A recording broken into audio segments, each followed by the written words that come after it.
Alright, we've got the American built 4-inch tube pipe bumper put on the back of the 2500 Chevy. These are my my takeaways on it. I just want to make sure my lights worked right here for the license plate, which they do. So let's go ahead and compare this to the ranch hand here and what I like and what I don't like. There are a few disappointments on this bumper. Let me shut the truck off. Alright, so ease of putting it on was pretty easy. What I don't like is the ripples. See that right there? There's a little dimple there, and there's one on this side. Now in here, this is not straight. That kind of wobble tobbles right there a little bit. The sensors, they'll just pop right out. So I'm gonna have to get some black silicone and silicone these guys in, and then silicone the sensors in those holes.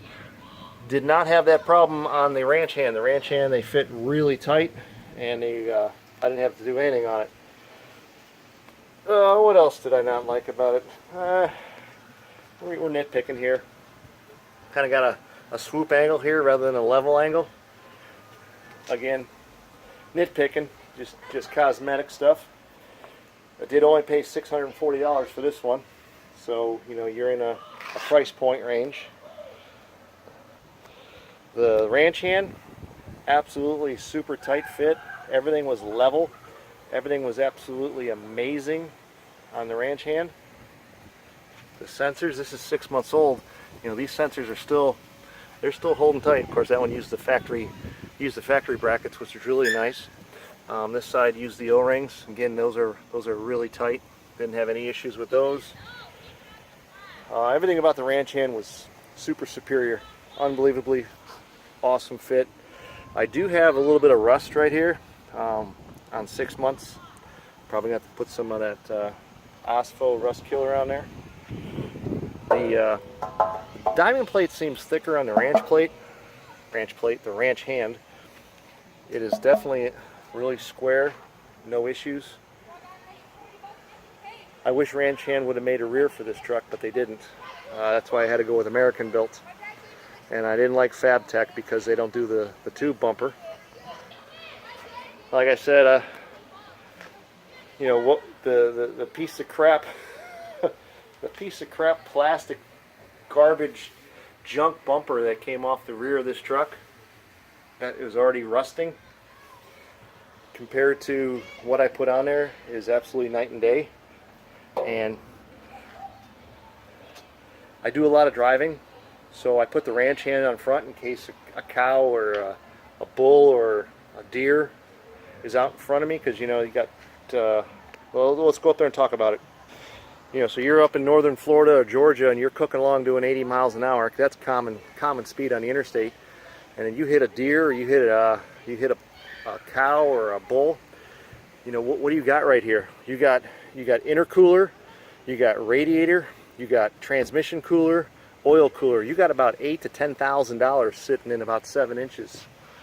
That's a lot of money. That could almost total a truck out. So you spend $1,300 to protect that. Not to mention, my God, what's going to happen to you if you hit that? So I got this $1,350 investment trying to protect about $8,000 to $10,000 worth of coolers, not to mention my own personal life. So very good investment. Awesome. Like I said, go to the Ranch Hand website, watch their video on survivors, people that should be dead and are alive because they had a ranch hand bumper on their truck. And I personally have talked to a friend of mine that went through an F-150 with his Dodge 3500. He's alive, and the bumper didn't even look like it was dinged. It's all about staying alive. The rear end, let's go talk about that. So why do we change this out? Here's my number one fear. My number one fear is I'm in Miami, I'm in Fort Lauderdale, I'm in Tampa. I get up to Jacksonville. What do you got? You got teenage kids. Gainesville. How many teenagers are up there? How many college kids are up there? My phone is in my glove box when I'm driving. I've got the call through the truck thing if you do call me, but I'm not texting when I'm driving. I'm not looking at my phone when I'm driving. Do you know how many? I just saw a Volkswagen Beetle yesterday rear end an F350 with a cap on it. The F350 was stopped at a traffic light and she hit him with not stopping. One of those new Beetles. Drove all the way up under that truck.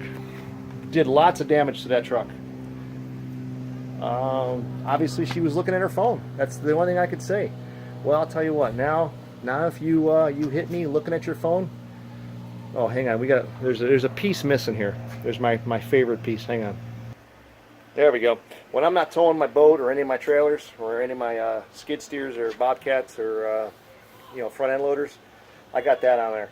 That's an old pintle hook that I don't care about, but I just got that thing wrapped up and I bolt that in there, and that is my radiator smasher for those Hondas. You want to text and rear end me? Well, sorry, I'm not gonna let you destroy my $80,000 truck because you're being dumb. It is what it is. Survival of the fittest. So now I've got this 4-inch bumper here to protect the rest of my truck. I'm very happy with it. $650 investment, a day of my life putting it on there.